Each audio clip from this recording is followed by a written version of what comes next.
Het gebeurde vanmorgen betiert onder Van Harenstritten. De bank wordt op het Stuithielendal verbouwd. Je moet zonder de nieuwe pijlen plaats worden van de pinautomaat.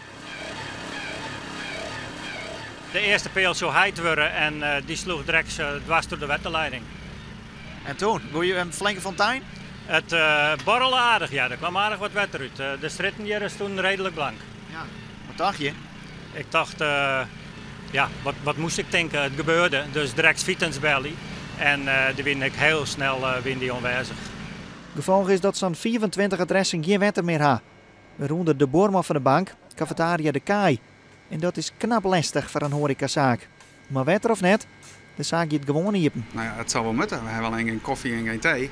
Maar voor de rest, en geen softijs omdat die watergekoeld is, die machine. Maar voor de rest, ja, dan moeten we gewoon aan het werk.